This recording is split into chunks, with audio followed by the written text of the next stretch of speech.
just what is happening? I have no idea what's happening. It's kind of taken me a little bit here to get the timelines and everything put together, but wow, what an incredible May. I was not expecting any of this. I thought we were going to maybe talk to NBA Combine and maybe some NIL Rising Spear stuff and some TV broadcasts and game times announced that was going to be it. But thank you, Nick Saban.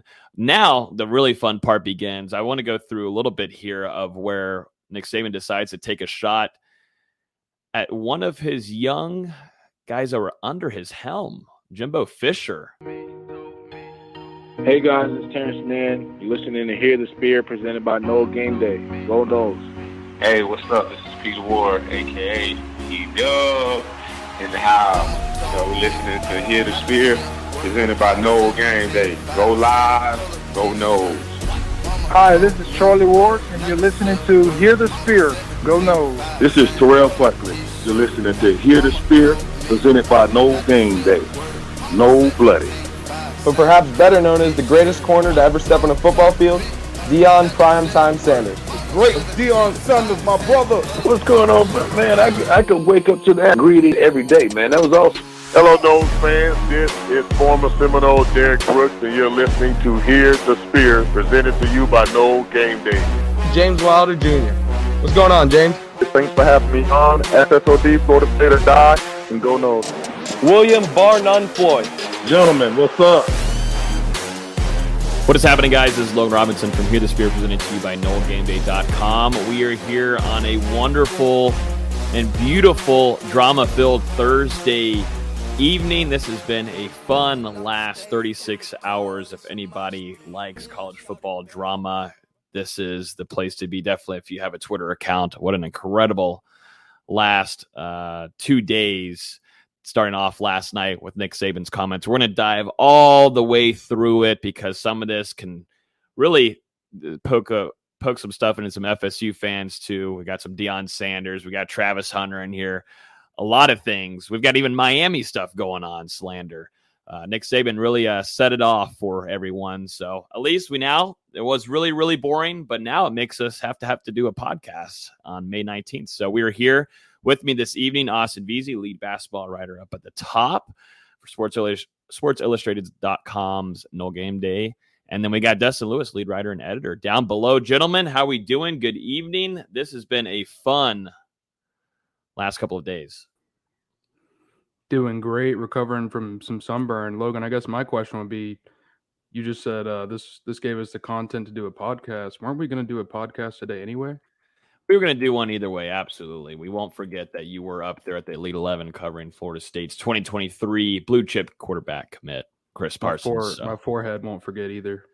Yeah, no, it definitely won't. But we were most certainly going to do one either way. There's a lot to catch up on now. Last week, not a lot going on. And we also had the NFL schedule dropping out. So I think everybody's eyes, at least that night, we're going to be going towards that anyways. So we're back, and, we got to thank Nick Saban for really making this now a pretty fun offseason to look ahead at the 2022 season because, damn, those are like one of those nights on Twitter where you just won't forget type of things, and that's exactly what Saban did. Before we get started, everybody hit the like button. If you're on YouTube, if you're on Facebook, feel free to share in all of your FSU groups. If you're in any of those, subscribe if you're on YouTube. If you're listening to us audio version, we'd definitely appreciate it if you subscribe there. Leave a rating if you want to.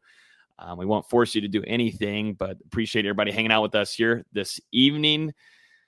Gentlemen, let's get started. I feel like this is going to be like an entertainment tonight type of episode because this is just drama. Where should we begin? And then we've got to start with Nick Saban last night as one of his he was doing kind of like a round table type of thing at an event. And for some reason, Saban kind of does this a little bit where out of nowhere, he'll even go to friggin', I won't even say some of the events, but some of the events where he'll just kind of go off and just feel like going off type of thing. And, with his pedigree and his history, he decided to go and hit a pretty interesting spot on a few schools, including Miami, which was maybe the lowest blow. Didn't go really too deep on them as much as maybe Texas A&M with Jimbo Fisher And even Deion Sanders got some slander in there. Saban was kind of going for everybody here. We'll go ahead and pull up the clip for you guys so you guys can listen and get your take, and we can start discussing what in the world is going on with college football this week. I love it. We need content. The site is kicking. I'll go ahead and tell you that. So more of this, please, Saban. We would definitely appreciate it. So let's go and see what Saban had to say last night. There are rules, just like Nate said. We have a rule right now that says you cannot use name, image, and likeness to entice a player to come to your school. Hell, read about it in the paper. I mean, Jackson State paid a guy $1 million last year that was a really good Division I player to come to school. It was in the paper, and they bragged about it. Nobody did anything about it. There are rules, just like Nate said. So we have a rule right now that says Saban specifically he's not going to say any names here, but Saban is specifically talking about most likely Travis Hunter, former Florida State commit there, number one player in the country, going over and flipping at the last minute, literally the last minute, to go to Jackson State and join Deion Sanders, former FSU legend defensive back. How was Twitter last night for you guys? Because this was awesome. We weren't expecting any of this last night, and it just put shockwaves across the college football. And we'll stay kind of maybe strictly towards this one point here that Saban decided to go with towards Travis Hunter and NIL. A lot of money going to grab him potentially, or that's kind of like what Saban is trying to go with here, and a little bit of an accusation towards Sanders.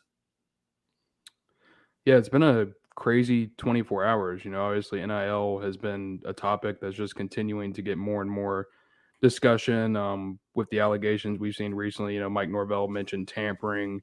You had Boston College, one of their receivers said he received 6-figure offers, and now you've got the Pittsburgh wide receiver Jordan Addison heading to USC, and rumors said that was enticed by an NIL offer. So we'll see what comes out of that. But this is just normally coaches aren't so public with these comments, with directly calling people out. It's a lot of, under the table, unnamed source type of stuff when it comes to that. So to hear Nick Saban just come out and directly mention Texas A&M, Jackson State, and Miami, that's not something you get. It's a little eye-popping. And now he's receiving some backlash for those comments. He's apologized. He had a public reprimand from the SEC along with Fisher. So it's been a wild scenario here, and who knows if it's over, because Deion Sanders said he was going to comment on it, and he hasn't done that yet. It's definitely been interesting. You can also look at the point where, this is only one of 2 years in the last, 12 that Alabama hasn't had the top recruiting class. So you can kind of see it as maybe Saban's feeling a little bit threatened. I doubt it, but you can look at it from that angle where Texas A&M's hot on the block. The last team that did it was Georgia in 2018. Since then, it hadn't been since 2010 that Alabama wasn't number one. So, we've kind of talked about this ever since NIL was first put in, that there's a lot of lawlessness. There's no regulations. No one's doing anything about it. And now you're seeing coaches get kind of testy about it. Yeah, I think definitely Saban's a little, maybe a little salty. Not a big fan of Texas A&M taking that spot overall in the recruiting class. And it's kind of how Saban's always been. If you just go back to a few things where he'll have some chatter about things and kind of go back and apologize. But this time, he was making it heard from usually, it's on one subject that he's after or target, but he kind of went spread eagle here and went after everybody. And, creates, like I said, it creates great discussion. It's discussion that the NCAA, we think, is having inside house, but probably is just looking at this and just saying, well, this was just how it's going to have to be for right now. We know how the NCAA is. But, for Saban to go, after Deion, I was not really expecting that. Was Deion trying to also flip Travis Hunter last minute there to where he had to throw some shots at Deion Sanders? Are we connected some dots here? Was Saban a little salty that he wasn't able to get Travis Hunter too? But yeah, that was definitely a decent shot there. And so Deion Sanders at 12:08, I think his son woke him up at midnight, because this was rather late kind of talking session that Saban was doing.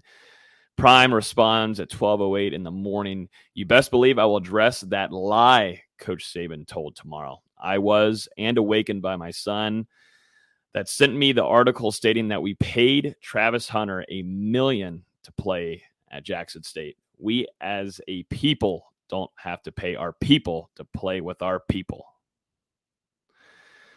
What is y'all's first take from that right there? Because obviously Florida State fans are just rolling their eyes and not believing anything whatsoever from what Sanders is saying. This is where I wish we had Nate right now, because I know he'd have something ready to go. I don't think any of us are surprised. Of course, Deion's going to say something. I'm surprised he hasn't said something more outlandish yet. It's been 18 hours, give or take, and he hasn't really said anything of consequence. Kind of surprised by that.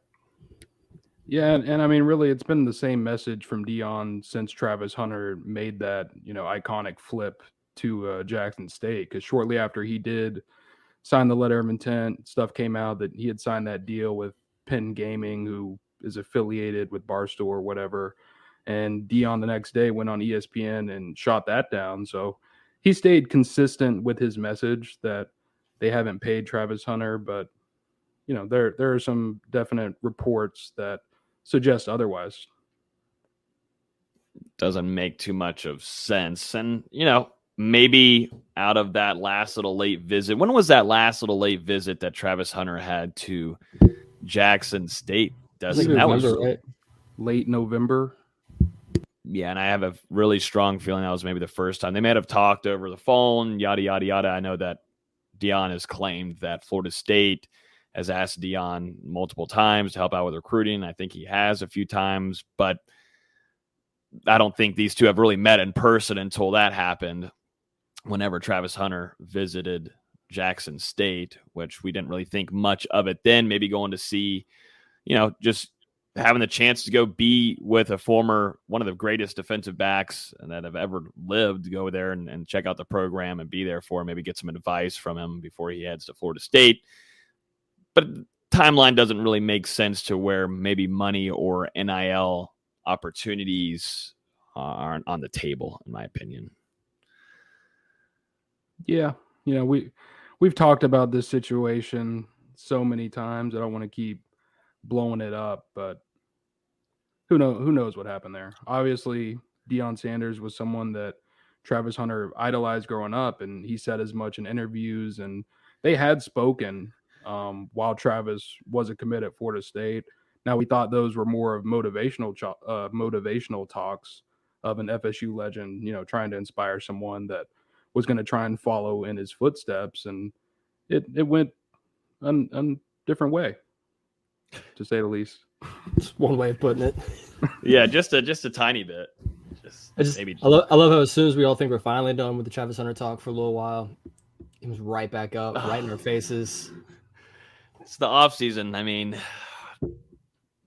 Florida State fans were already kind of riled up a little bit. This gives them a little bit of distraction not to be depressed about recruiting right now, so that maybe that's a good thing for the FSU fan base. This will last only probably into the weekend, and then this will simmer down until actually the SEC has a meeting with, I believe, coaches and Dustin in 2 weeks, which will obviously be a big time hit for the media people, because you'll see Saban, Kiffin, and of course Jimbo Fisher in attendance there. I love how Kirby Smart's just kind of sitting back, nothing said, just kind of chilling with all the bags that his time's coming.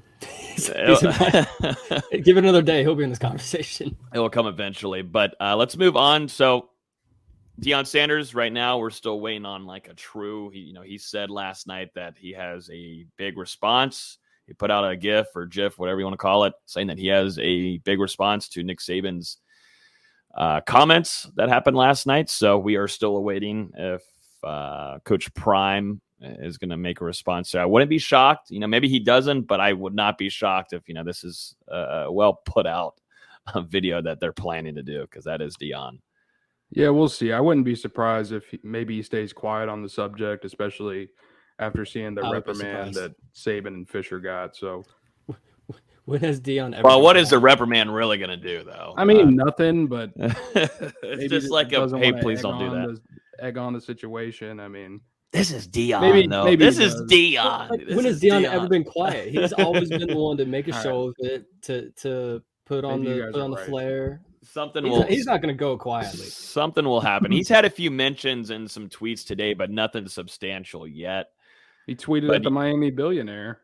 Yeah, I saw that. Which, just what is happening? I have no idea what's happening. It's kind of taken me a little bit here to get the timelines and everything put together. But wow, what an incredible May! I was not expecting any of this. I thought we were gonna maybe talk to NBA Combine and maybe some NIL Rising Spear stuff and some TV broadcasts and game times announced that was going to be it. But thank you, Nick Saban. Now the really fun part begins. I want to go through a little bit here of where Nick Saban decides to take a shot at one of his young guys that were under his helm, Jimbo Fisher.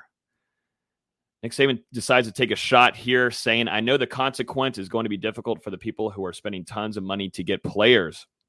You read about it, you know who they are. We were second in the recruiting last year. A&M was first.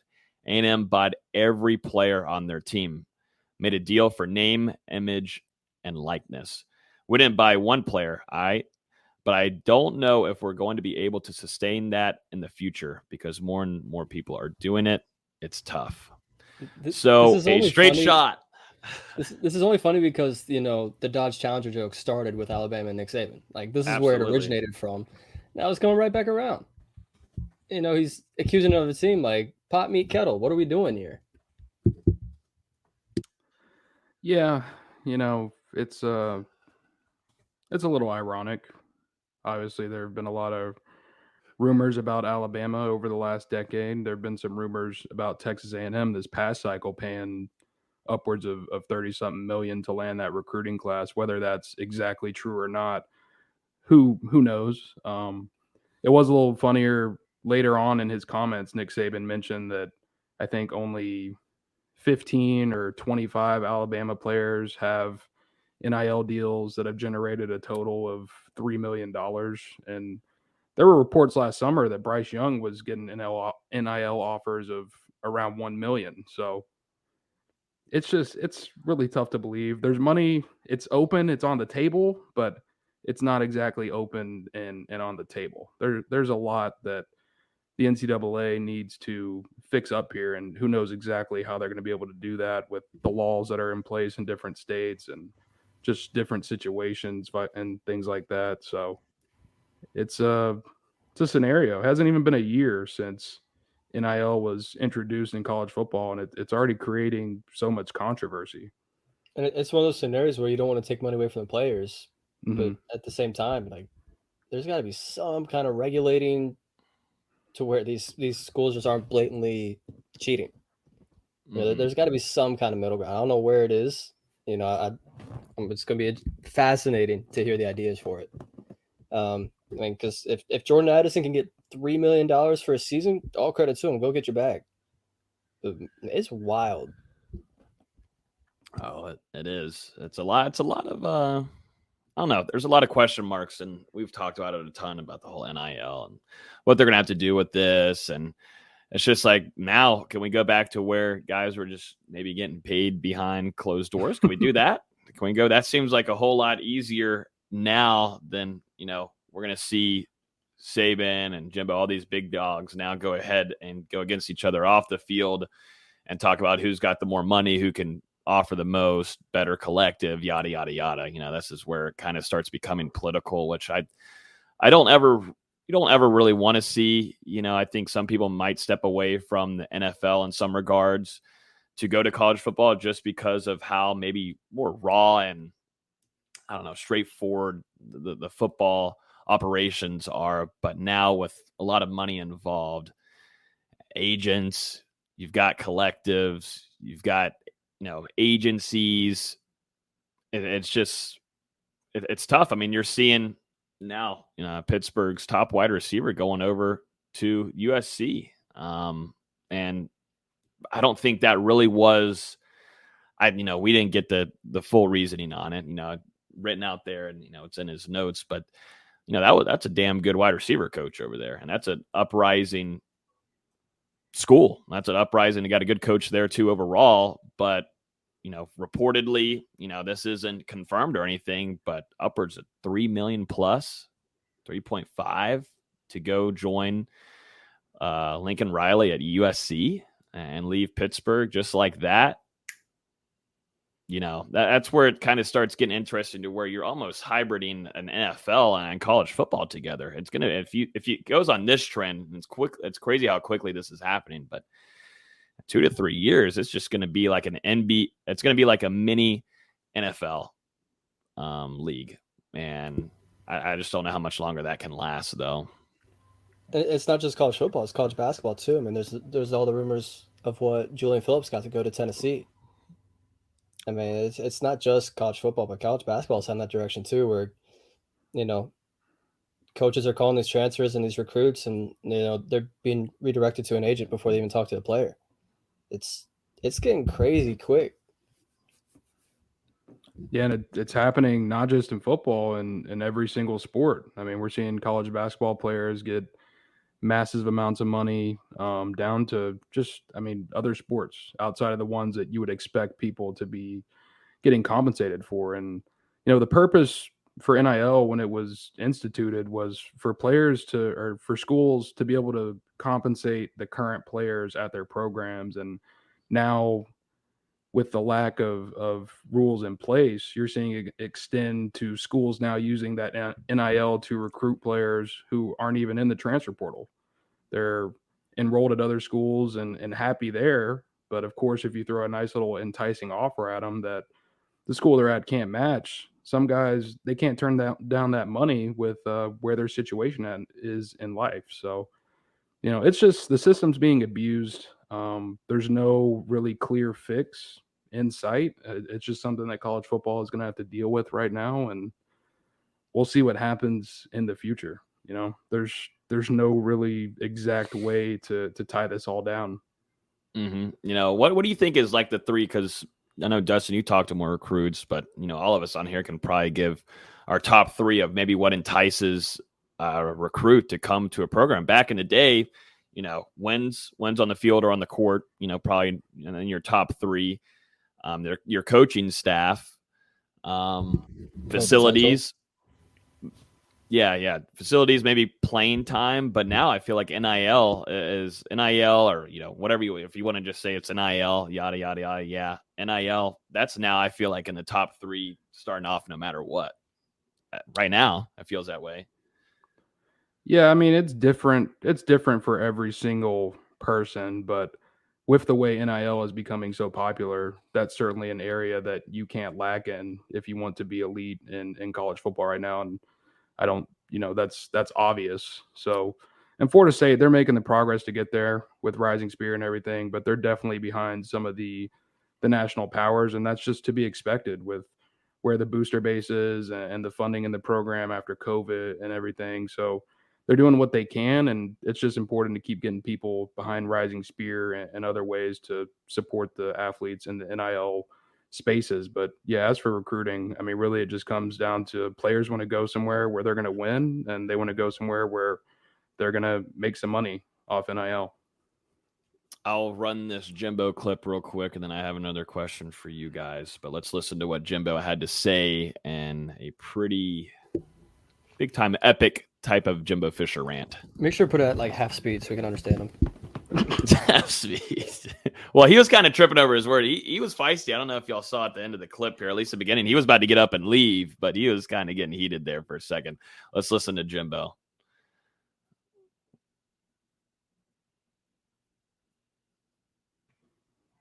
He's really quiet. He's a quiet guy, and he's quiet as I had like a great transition, and I was like, wait, I got to get the video up. Here we go. Coach, like to respond to some comments made last night in Alabama? Yes, I would. First of all, I'll say it's a shame that we have to do this. It's really despicable. It's despicable that somebody can say things about somebody and an organization. More importantly, 17-year-old kids. You're taking shots at 17-year-old kids and their families. And if they broke state laws, They're all money. We bought every player on this group. We never bought anybody. No rules were broken. Nothing was done wrong. It was all and the way we do things, the ethics in which we do things. And these families, it's despicable that a reputable head coach could come out and say this when he doesn't get his way or things don't go his way. The narcissist in him doesn't allow those things to happen, and it's ridiculous. But when he's not on top, and the parity in college football he's been talking about, go talk to coaches who coach for him. You'll find out all the parity. Go dig into wherever he's been. You can find out anything. And it's a shame that you got to sit here and defend 17-year-old kids and families and Texas A&M because we do things right. He was ready for that. He comes in going, yes, I would like to talk about Alabama. Like that wasn't the whole purpose of the press conference. Yes, I would. Logan's trying to say stuff, but he's muted. What else is new? Damn it. I was going to say this should have been the thumbnail all along for the article we put out earlier today. But yeah, no, this is the Jimbo that I think a lot of Florida State fans were used to seeing, but this was a little bit more of, he was trying to be tedious with his words, but I do believe in a part of this was he trying interview, to be tedious? So part of this press conference, he kind of had some threats in here. I think close to saying that someone should have gone up on the stage and slapped Nick Saban. And the go in and dig into his past. Like, called him a narcissist. He came with the strap. He wasn't afraid. No, he did not. No. Damn. Yeah, no, Jimbo definitely not happy from what Nick Saban said earlier today. And from Jimbo's point of view, I mean, like, he used to work for Saban. Like, he's like, this is a guy that I probably consider my mentor, guy that got me into this business, and now being thrown under the bus by him. And I don't know if that had the comparison to Bobby Bowden, but like you were saying, Austin, he mentioned he worked under some people where he learned how to do things the right way, and he worked under some people where he learned what not to do. And he mentioned Bobby Bowden as being someone that he had a positive learning experience under. I don't remember the exact quote, Logan, but it's one of those in there. Yeah, so I got it. Clearly, he's referring to Nick Saban as the guy who taught him some things not to do, and they worked together at LSU for a while. And he ended it off by saying Saban tried to call him, and he didn't pick up, and just said, "We're done. I don't want to be associated with that guy." Yep, he said in quote, "You coach with people like Bobby Bowden and learn how to do things. You coach with other people," hinting at Nick Saban, "and learn how to not do things. There is a reason I don't go back and work with him. I don't want to be associated with him." He also was talking about, Texas A&M and, the usual, this is an organization that doesn't make mistakes, cheats, yada, yada, yada.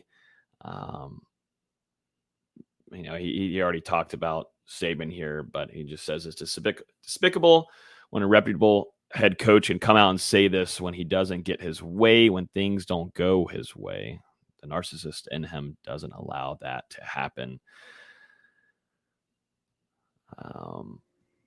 He said, "I don't cheat. I don't lie. I learned that as a kid. If you did, the old man slapped the side of my head. Maybe someone should have slapped him." And like I said, these guys will be meeting each other in 2 weeks. In 2 weeks in Destin. That's not too far away. Can I get a credential to that? I don't know about the don't lie part. I think some Christmas trees would like to have an argument with Mr. Fisher. All I know is that game. What day is that game? October 8th, I think, is when that game between Texas A&M and Bama happens. October 8th. Yep. That sounds and right. it will be in Alabama. It's going to be a primetime 8:00 game on ABC. Yep. Yeah. That's going to be a very, very game to go to. Yeah. No matter if both teams could barely win a game this upcoming season, they will have that on prime time. No matter if that's 3:30 ABC, they're going to have that prime time for us.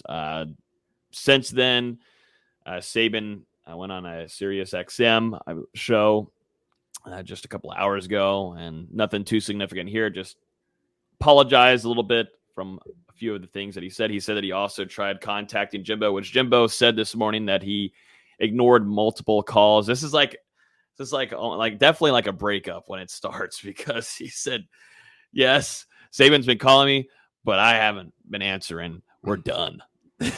We're done. I thought that was hilarious. I smiled and chuckled because I think sometimes we've all been through that where, we're done. It's over. It's a wrap. The post-game handshake October 8th is going to be so overanalyzed. Will there even be one? They even shake hands. That's what I'm saying. If they even shake hands. Jimbo said they're done. They're done. It's over. I mean, but if Bowder can shake Spurrier's hand. Well, those have...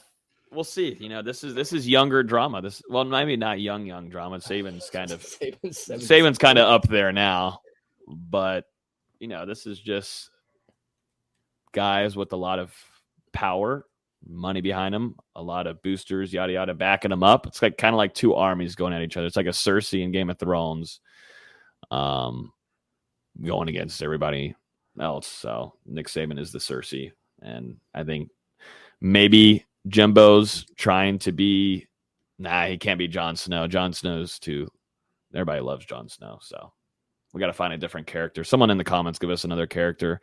Cersei, that'll be Nick Saban, but we got to find one for Jimbo. Why do we have to compare it to a terrible TV show? Excuse me? Take that off of one season. Well, the ending was the problem. Well, then that ruined the show. No, I don't take away saying that was a terrible show just because of the ending. I don't believe in that, but someone will. But yeah, that was it. Then it doesn't stop from there. We get to hear from the former Florida State commit Travis Hunter. He put into a tweet earlier today talking about Saban's comments and practically going, him going after his coach there in Jackson State. Which, real quick, it is interesting that Travis Hunter decided to speak up when Nick Saban didn't mention anyone by name. Same as Deion Sanders last night responding in his tweet saying Nick Saban's comments that we paid at Travis Hunter $1 million. So for Saban not to mention a name and then Jackson State know who he's talking about. Everyone know who he's talking about. It's a little interesting. I mean, it's a little interesting. I'm just saying. He's been there since he committed. I'm not saying he's wrong. But I mean, everyone knows who he's talking about. They're tipping the hand a little bit too much, Travis Hunter said, "I got $1 million? Question marks, laughing face emoji, but my mom still stay in a 3-bedroom house with 5 kids, laughing emoji." So Travis Hunter, no mill. He's saying he didn't get a millie. No millie. Emoji analysis. We need the NBA emoji analysis people from the DeAndre Jordan days. If you know, you know. Because that was the time.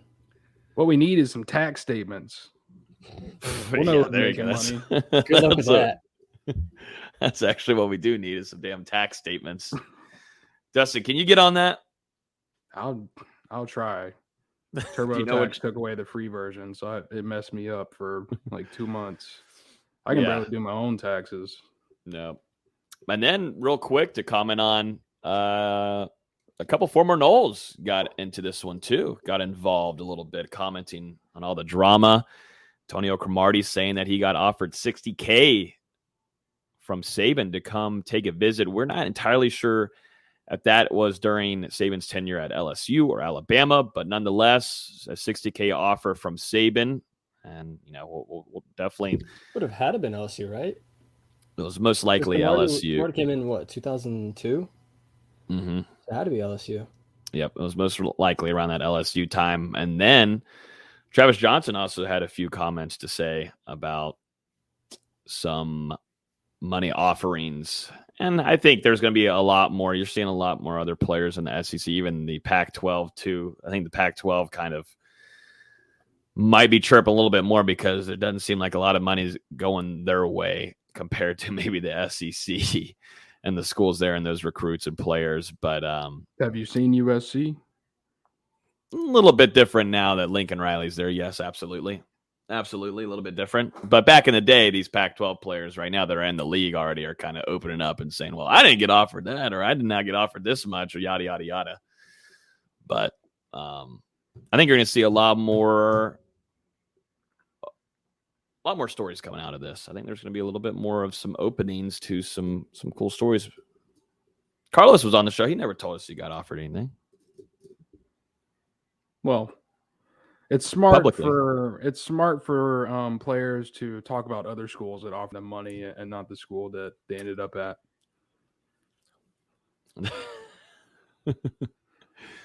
Maybe, probably so. All right, so that was practically it there on all the drama. We'll keep an eye out for any more. I'm sure some more will come out of this. We're still waiting Deion Sanders. We'll see if he says anything. So we'll keep an eye out for that. Could happen while we're on the show tonight. We'll see. We got some Florida State games announced. Some of their primetimes ones have been revealed from ESPN. They'll also be broadcast on ABC. First one, week 1, will be Florida State versus LSU in New Orleans. We are looking forward to being there for that and giving you guys some full coverage. That will be kicking off 7:30 prime time, ABC, ESPN. And then also Florida State versus UF, which is going to be on a Friday night for the first time ever. This will be inside Doak Campbell Stadium too, which is going to be a really weird feeling.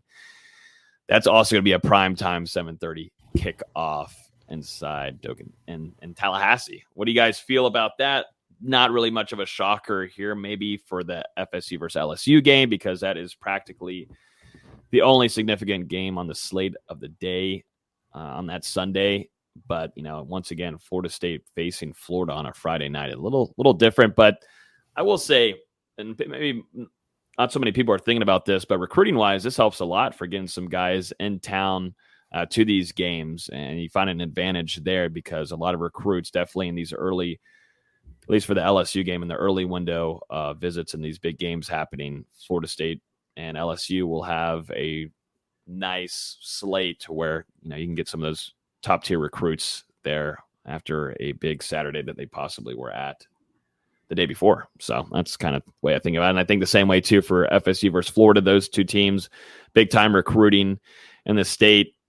You get a Friday night game. You could probably get a lot of talent there to travel up to Tallahassee and be there to attend that. And then they can go travel off to wherever else they want to go on Saturday for the rest of the games on rivalry weekend. I just hope with the Florida game that, it goes well. Because as someone that works in retail and is going to be working a 15-hour Black Friday shift, the last thing I want to do is come home and we're down 20 at halftime. Just to make my day even more miserable. That's the only comment I have. Because I think we all expected the LSU game to be a night game. That's not a surprise, but hopefully the Florida game goes well.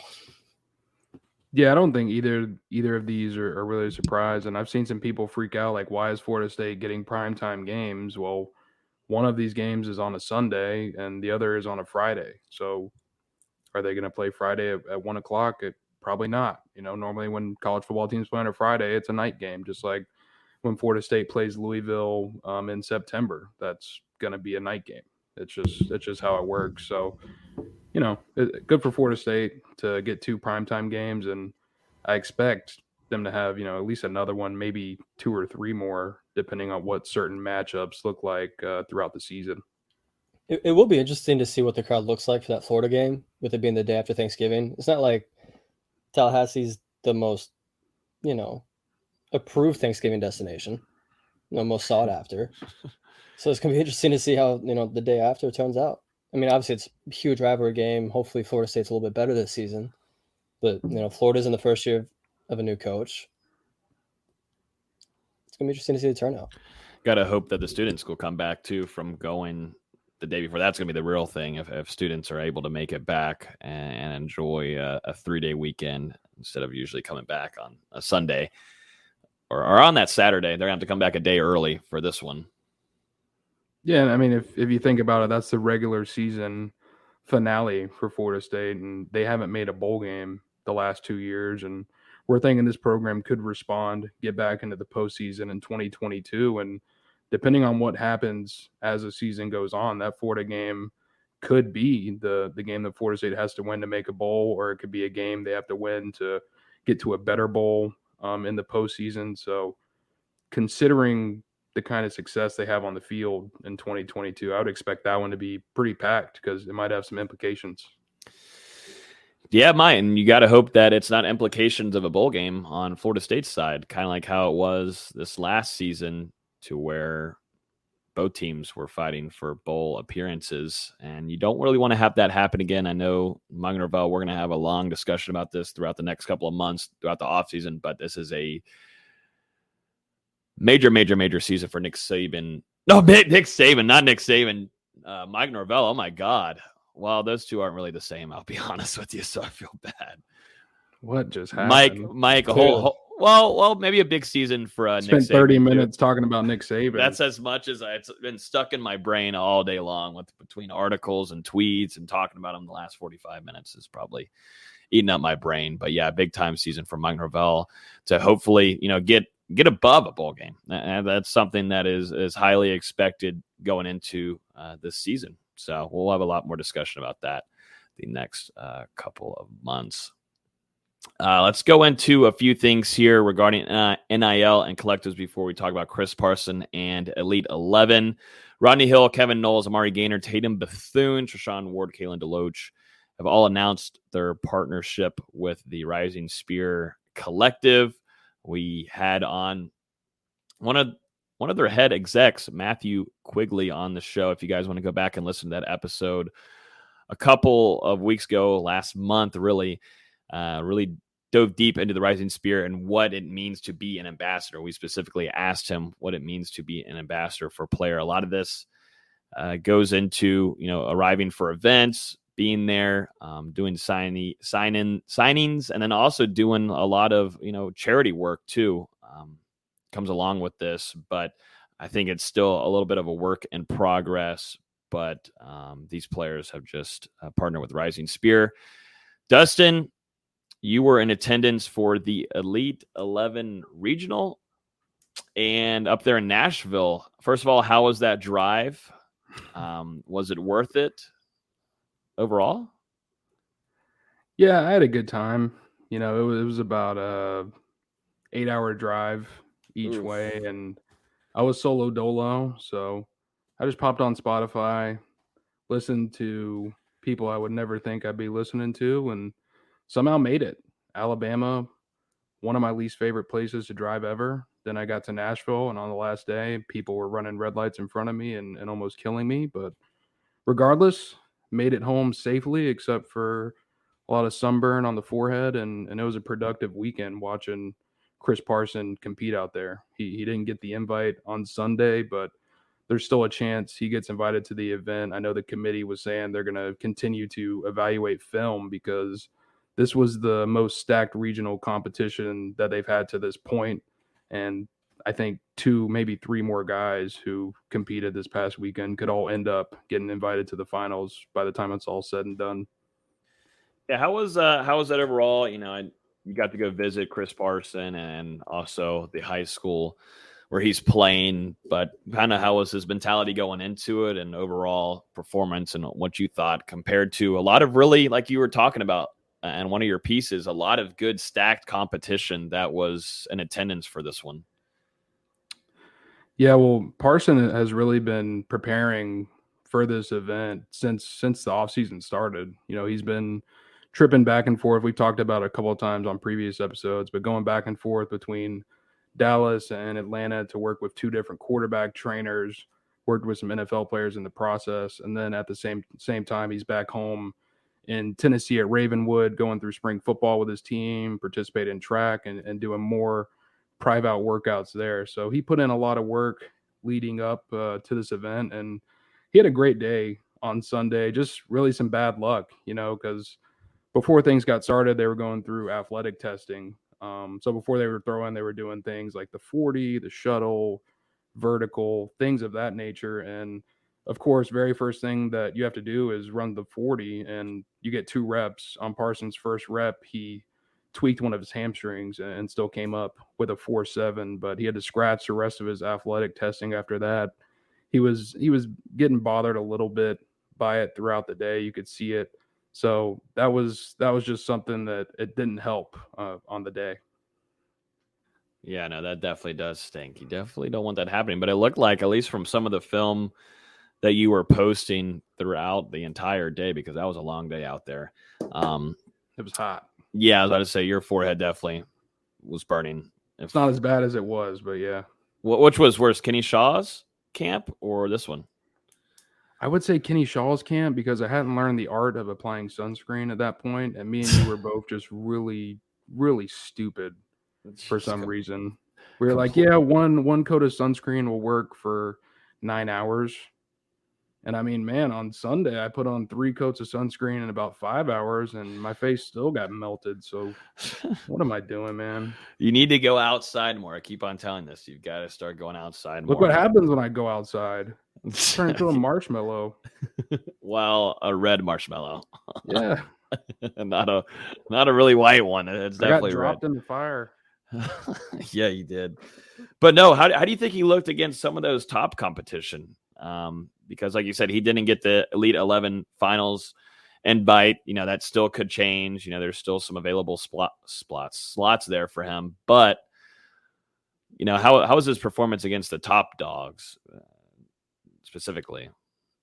Yeah, I don't know if you want to pull up any of the clips that I have on my Twitter, but just watching him throughout the day, he had a very consistent day. They probably went through about 8 or 9 different drills, and there was only one where he seemed to struggle, and that was a drill where you had to basically snap it from under center, kind of simulated, and then roll out of the pocket while acting like you were faking a blitzer.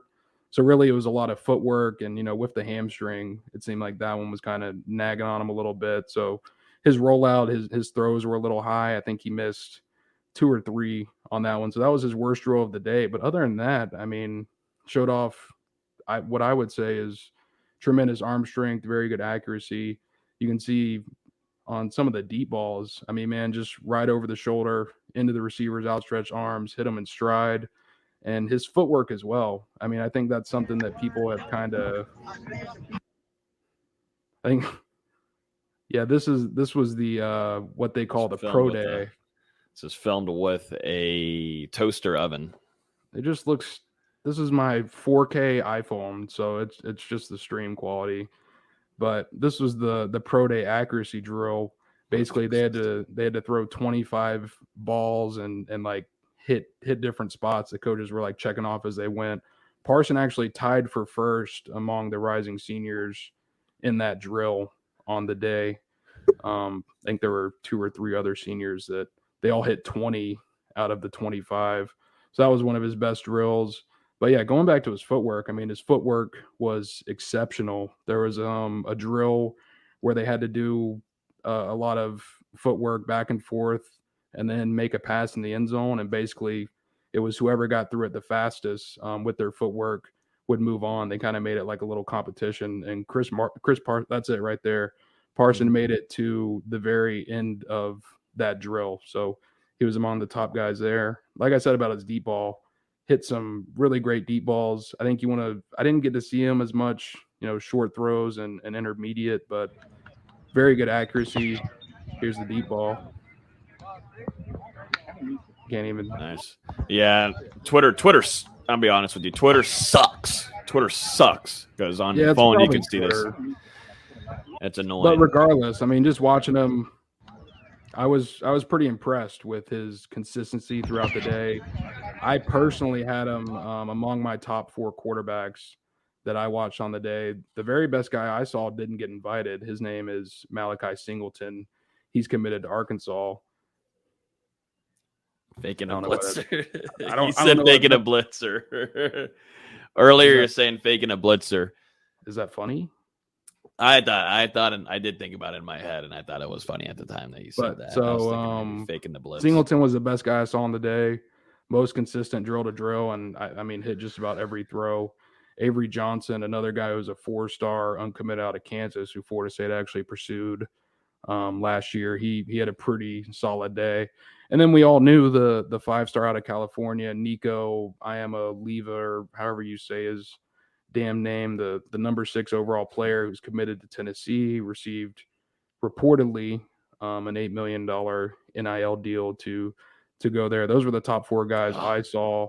And, it didn't work out for Parson on the day, but like I said, there's still a chance he gets that invitation, it wouldn't surprise me at all if Parson and Singleton both were invited to the finals, which is going to be in late June, early July. I don't know the dates yet, but that means that invite should be coming out relatively soon. And on the day, maybe you can call me biased, but I would have taken Parson over the 5-star I am Oliva just because he made some good throws, but he also had some ducks, and then the kid was struggling with the heat as well.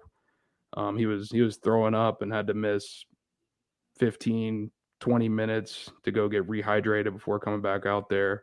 So you could tell that Tennessee heat is getting to him. He's going to need to prepare before he makes that move to the SEC. True. Yeah, no, I'm interested to see if Parson does end up getting the invite, because from watching a lot of the film there and compared to other players surrounding him, you can see just the training that he's done has put him into a really good spot, and it shows with his footwork, like you were saying, but just the way that his technique is really smooth, and it's gotten a lot better too. And he's going to continue to do that throughout the rest of his summer camps and the training sessions that he's doing now. I feel like across the whole country, going from Dallas, you're going over to the Northeast, and you're going to this camp now with the Elite 11 regionals and competing there in Nashville. So he's working a lot, and he's working with a lot of talented trainers along with other significant players too that are in the league playing right now, and that fit around his play style too, which I think is really smart to put himself in that kind of camp if he's going to do some kind of training with for these sure. guys. And I mean, it was noticed by those in attendance. I was getting some water at one point while I was melting, and I was talking to one of the coaches that was there, and I asked him what he thought about Parson, and he gushed about Chris for a good minute, and he was like, CP is different, man. And after the event, actually, I was talking with Chris after we found out he didn't receive the invitation, and Avery Johnson walked over and dapped Chris Parson up and told him, "You outcompeted every single person here that got an invitation today, including me." And so basically, I know this is only going to fuel your motivation going forward. And then a couple hours later, Parson posted on his Instagram a DM he got from Nico, the 5-star who was invited, and he said, "You got robbed today, bro." So clearly the competitors in attendance recognized Parson's talents, and they felt kind of the same way he did. He was disappointed he didn't receive that invitation, and he has every right to be after all of the work he's put in, and he's just going to focus on getting that hamstring right, and hopefully he gets an invite out to LA, and if not, he'll keep working for that senior season, which gets underway in August. When is he expected to come back and visit? I know it's not like he's been here a lot, which he most certainly has, but did he tell you maybe who, just the latest with him in Florida State? Do y'all ever catch up on that kind of stuff in regard to that? Yeah, not an exact date. He's been exploring coming back this summer, whether it's for an unofficial trip again or if he goes ahead and takes his official visit this summer. Those are two things that he's considering. So I do think we'll see him back in Tallahassee at least once before August, if not multiple times. It wouldn't surprise me. And then he's definitely going to be coming down for at least one game during the season, but he's also got a big senior year of his own that he needs to take care of at Ravenwood. Gotcha. On to one last NFL. thing. Oh, go ahead. Just real last thing. It popped in my head, but I saw a lot of people on Twitter saying, "Oh, Chris Parson is 5'6" or he's 5'8" because they were seeing some of the pictures out there. Well, the Discord too. But his official measurement, measured in by the Elite 11 officially, he was 6'1.5", 198 pounds. And that was actually 2 inches taller than he measured in last year. So, with that being the case, hopefully there's a chance he bumps up another inch or two over the next year or so and, gets to around 6'2" or so. Because, I mean, that is something that people kind of knock on him. He's a little bit shorter than what you would say, quote unquote, your prototypical quarterback is. But at the same time, he has a skill set as a dual threat and as a passer, especially deep downfield, to be a playmaker at the college level. And we've seen now it's proven that shorter QBs can be just as successful as the 6'5" guys. And I don't think it's something to worry about at this point. And you look at his weight, he's already around 10 pounds less than where Jordan Travis is right now, and he's still only 17 years old. Yep. Kyler Murray is 5'10", Russell Wilson 5'11", Baker Mayfield 6'1", and I believe Jalen Hurts is around 6'1", 6 foot. So a lot of guys that play and start in the NFL with that kind of height, if he were to actually put on another inch or so too. So I'll be interested to watch if he puts on a little bit of height. We'll see. But nonetheless, very talented for what his size brings him right now. So just a little quick hitter too. Stanford Samuels has signed with the Las Vegas Raiders. He goes over there and joins what I believe is LaMarcus Joyner, if he's still there. Joyner's with the Jets. Completely wrong. We didn't get to see a lot of Joyner last year, did we? He was hurt. Yeah. So I missed that. So major L there for me. And then DeMarcus Walker is going over to the Titans. He previously was with the Houston Texans, and then he was drafted initially from the Denver Broncos. Tough kind of competition there that he had to deal with. And Denver spent a little bit of time, like I just said, with Houston, but now gets a really good chance with the Titans, which Walker had a pretty decent year last year and fit really well with the Texans. I'm interested to see how much PT he'll get with the Titans, but a big-time powerhouse in the AFC, Walker's going to get a chance to join a really good squad there in Tennessee. So Stanford Samuel over to the Raiders, and then we got Walker going to the AFC with the Titans. NFL knows, baby. It's lit, baby. Dalvin changed his number. He looks good in that 4, VZ. Have you got the jersey ordered? What are we doing? Good to see him back. Now I'm away a little bit. Oh my God! No wait. And he's playing wide receiver. Yeah, now Dalvin Cook is playing wide receiver. I love the freak out over that. That was funny to see. I knew it was coming. As soon as I saw the team, I'm like, oh, this is going to be hysterical. Yeah. I mean, that's what happens when you have a new offensive coordinator. He's going to find ways to put the ball in one of your best players' hands. And, the Vikings have 3 amazing skill players in Dalvin, Justin Jefferson, and Adam Thielen. Kevin O'Connell's going to find a way to get those guys the ball. And, we saw it in that Michigan game, in the Orange Bowl for Dalvin Cook. He can be a receiver. And in the Ole Miss game, too. He's perfectly capable of being a receiver. I want to go ahead and comment on this, too, and I was going to bring it up either way. If you guys aren't in our Discord, I highly suggest you do that because we dropped a little bit of a significant nugget regarding 2021 wide receiver signee Dustin Hill. As we know, didn't get to see him play this last season just due to a few things just back at home and didn't allow for him to be on campus and be under the program with Mike Norvell. Got some word, some optimistic latest happening this week. Just some extra confidence that I got that Dustin Hill will be arriving this summer. Is expected to also be included into the summer workouts.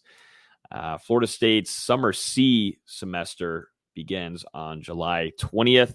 I'm expecting somewhere around that range for Dustin to be on campus at Florida State. I know a lot of this has been speculated everywhere, and I think a lot of people aren't going to be, along with me, I will not say that he is going to be there. There's a lot of expectations on a lot of sides, but from FSU side, from what I've heard, they are expecting a Dustin Hill arrival this summer, which is a big time. A lot of people too wondering about, is he in shape? What kind of Hill are you going to get? Because the Hill that you saw before on the highlight tapes is something extremely, extremely special. Are you going to get that same type of player? From what I was told, he's been doing a lot of individual work too, as much as he can, keeping up in shape with his body.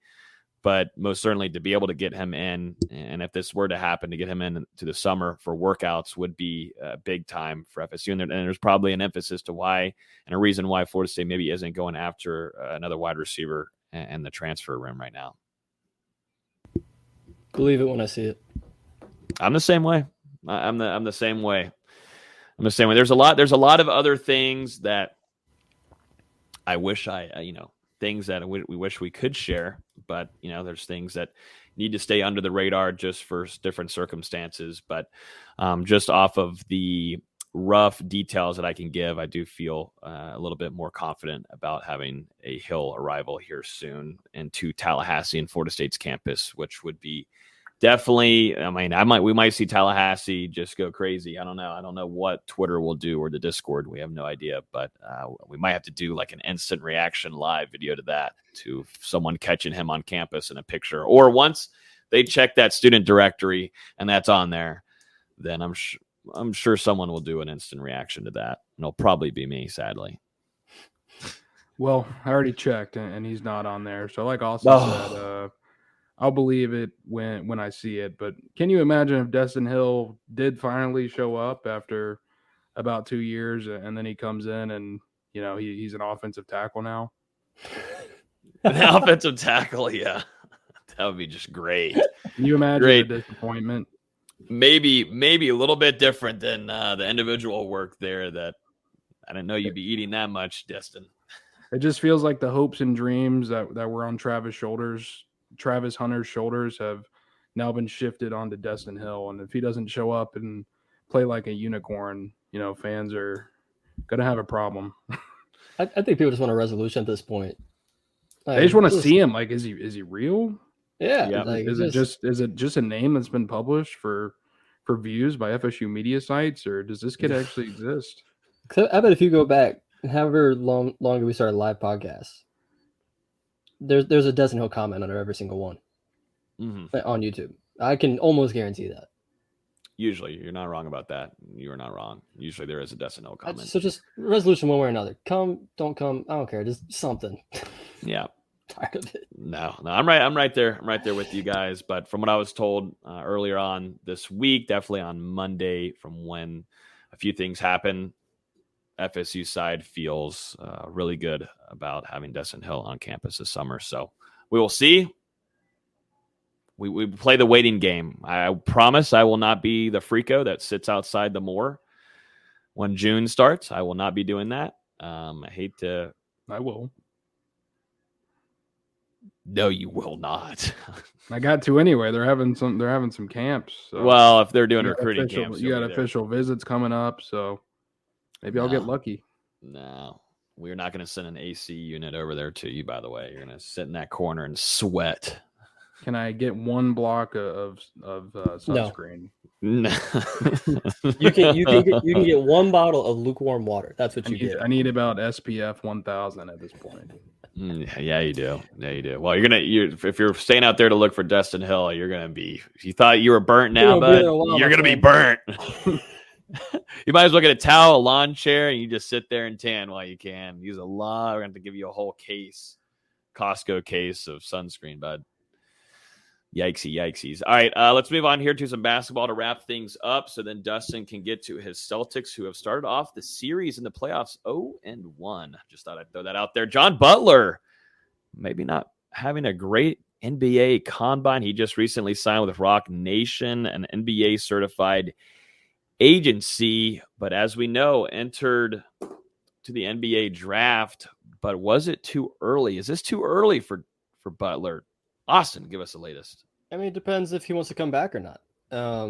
Which, as of now, the expectation is he doesn't want to come back. But he hasn't looked great so far. I mean, granted, it's only been 2 days.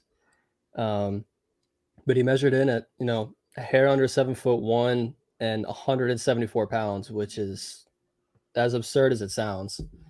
I think he was listed on FSU's roster at 190 pounds, which, I mean, college teams are always going to, fib and lie a little bit. But for him to weigh in at 174 pounds at that size was insane. I think he was the fourth lightest player to measure in so far at the combine. His athletic testing hasn't been that great. His max vertical only came in at 28.5 inches, the third worst so far. He had a good shuttle time, but other than that, it hasn't been that great. But the thing with him is his potential, and that's what teams are going to be intrigued in. In his scrimmage game today, he was only attempted 6 shots, but 5 of them were from 3, and he hit 2 of them. Had, was it 2 blocks and 3 steals, or the other way around? 2 steals, 3 blocks. So you have a guy that can, be a defensive demon, hit 35, 40% of his threes. That's what teams want to see. But 174 pounds is wild. It's just wild for someone that's, supposed to play 3 through 5 in the NBA. Just, I don't know. I really don't know. And to Logan's comment about him signing with Rock Nation, even though he is still signed with an agent because he signed with a NBA certified agent, he could still, withdraw from the draft if he chose to do so. But we've still got, I think, 4 more days of NBA Combine. So plenty more scrimmages to come. He's got to go through all these shooting tests, which I think that's where he's going to make his money, is in these standing shooting drills and the non-stationary drills. Because if he hits 55, 60% of his stationary threes, teams are going to go, oh, wow, this is something we can, buy into as an early second round prospect. Yeah. I mean, just, you look at the physical aspect with him being so light and him probably being expected, you said it, 3 through 5, but really I think he slots in probably as a 4 at the next level, someone who can help you as a stretch big. But, and correct me if I'm wrong, it just seems like people are getting really enthralled with the idea of these big guys who can handle the ball a little bit, play defense, shoot the ball, have a little bit of athleticism. Seems like the same thing has kind of happened here with John Butler, and he's not in that range yet to be selected in the second round. He very well could be after things are all said and done at the NBA Combine. But it seems like maybe he's getting some bad advice, taking the leap this early. What do you think about it? I mean, you also have to look at the way the NBA is playing right now. I mean, look at 3 of the 4 teams that are, in the conference finals. Dallas doesn't play with a true big. Their best lineups with Maxi Kleber at the 5, who's this, guy that can guard 1 through 5, hit 40% of his threes. You look at the Warriors, their best lineups are with Draymond at the 5. You look at Miami, their best lineups are with Bam Adebayo at the 5, who is more of a little bit of a true 5, but he still has, great ball skills for someone at his size. These modern bigs, not these modern bigs, but these more traditional bigs like Rudy Gobert and DeAndre Ayton have been played off the floor. And I think the NBA is going that direction where you want small ball, but you also want a guy that can hold his own down low, be versatile, block shots. And I think that's what teams are seeing in John Butler. He's like 2 years away from realizing that. There was that whole joke with, who was it, Bruno Caboclo? Yeah, that's what when he got drafted, he was 2 years away from 2 years away. I think John Butler's going to get a lot of those same comparisons because he's so raw right now, just so far away from being, I'm even a Maxi Kleber in the league right now. Mm-hmm. And I love Butler. I think we all do, but he's just really far away from it. So he needs legitimate time in a NBA strength and conditioning program for at least 2 years to put on the necessary size and doing it the right way as well, because to this point, I saw a tweet earlier. I don't know if it's accurate, but apparently if John Butler was to make the NBA, he would be the second lightest player in the entire league. Whether that's true or not, being that's crazy with his height pounds and having to, bang down low, and I mean even defend on the outside against some of these 7-footers who aren't 174 pounds. They're 240, 250, 260, 270. I mean, imagine him trying to go up against Giannis in the paint. Imagine trying to go against Embiid or Jokic. I mean, guys that really know how to use their weight. Yeah. Even a guy, not even big, a guy like Luka, who has bullied everybody, even DeAndre Ayton. I mean, just good luck.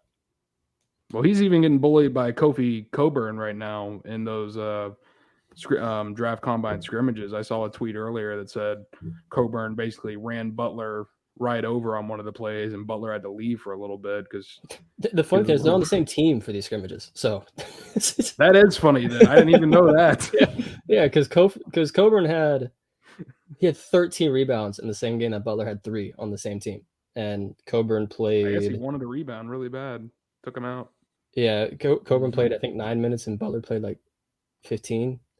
I will say Butler's shot looks a lot better. Someone posted a video of his pro day workout with Rock Nation. Shot looks good. It's a little bit smoother, a little bit quicker. But he's got to add weight. Gotta add consistency too, because you can't go 2 for 6 in these scrimmages and expect to impress scouts. Got to get him whatever they put on Farmer. Coach Storms. Put him with Coach Storms for a little bit and put him on the Farmer plan. Joshua Farmer. They need to put him on the Chris Kamaji plan, because Kamaji was that same way for a while. I mean, obviously he wasn't 170 pounds, but he was 190 when he showed up on campus, I think. And by the time he left, he was 260. Damn. Oh, maybe they had plans and he just left too early. Yeah. I mean, again, he could still come back. It's all pie in the sky, but we'll see. I just feel like it's trending towards him not coming back. But no, I agree. I totally agree. Gut feeling. I'll have to keep an eye out for this. I don't know. I definitely feel it's just early, but I think everybody's praying he comes back, because that team's solid if he comes back. Yeah, you have a lot of versatile guys down low that can switch, play multiple positions, guard multiple positions, beat you in multiple ways. It'd be intriguing if he came back on next year's team. It really would be. Definitely would help for sure. But we don't remember last year's team at all. I don't remember last season. So that's what I'm talking about next year. Yeah, that's right. Anything else, gentlemen? Anything else that we need to keep an eye out for? It is the dead time period. I guess we're, the excitement now is just more college football drama, really. We got the game times announced for LSU UF. It's kind of a slow next couple of weeks, I would say, until maybe some visitors start, some big visitors start lining up for Florida State. I know that there's some talks and some buzz about a few transfers, but until anything gets closer, nothing much event wise is coming up. Just playoffs. Just NBA playoffs. That's all that matters. Yeah, NHL playoffs are on. No, not that. No. Really good playoffs right now. Stanley Cup. Who cares? It's been good stuff. We're in the NBA conference finals. That's all I care about. Oh, that's what you are talking about. I thought you were talking about. Oh, so you got a Boston fan down low who is looking at the clock every 30 seconds, making sure we don't run too close to the tip off time. It's unbelievable. I'm a Dallas fan. Logan's technically a Golden State fan, though he doesn't care. Well, I already know that we're going to the finals, so I don't really have to watch it. But I will bet on them, though. I will bet on them. That is the fun part about all this. It is a good time if you're a betting person. This is really entertaining time to be a bettor. So if any betting sites out there or whatever want to hit us up, let us know, even though it's not legal here in Florida. So I don't know how I'm betting. I don't think maybe I've been. Well, I don't know how I'm betting either. I just made that up for the last couple statements. I don't bet. I made that all up. Sorry. But yeah, it is a little slow for Florida State football right now, but I expect things to start picking up again early June, because they're going to start having some camps on campus. Obviously, they're going to have an elite camp on June 4th, invitation only, with some of their top prospects in the 23 and 24 class. Then they're going to have various camps throughout the month, another mega camp. So there's going to be thousands of recruits and different college coaches here helping with that. And they've got some individual camps that'll focus on different positions, some stuff in June. And then also official visits are going to begin for not only transfers that they'd like to bring in before 2022, but also players in the 23 class. Looks like Florida State is setting up that June 24 to 26 weekend to be the biggest this summer, but they're also going to have some guys in the weeks leading up to that as well. And it'll vary. We've been confirming some of them in our Discord, and that's just going to continue now for the next month or so.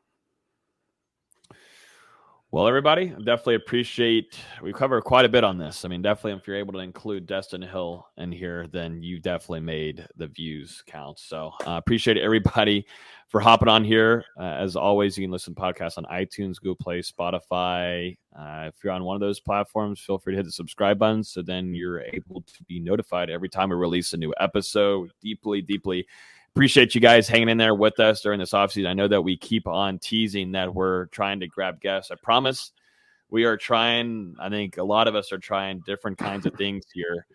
It's not that we're getting really shot down. We're trying to figure out schedules for everybody because a lot of things are all over the place, and we're going to be in Tampa quite a bit. Next month is going to be a busy one. So we're trying trying to figure everything out, and it's really all about schedules with the guests and trying to accommodate them for their best time too. So we're figuring some things out, but luckily we had a lot of storylines to hop on and have a pretty good pod this evening. So appreciate everybody listening. Everyone enjoy the weekend. We will talk to you guys next week on Thursday at 8:30 Eastern time. Hopefully we'll see you guys then.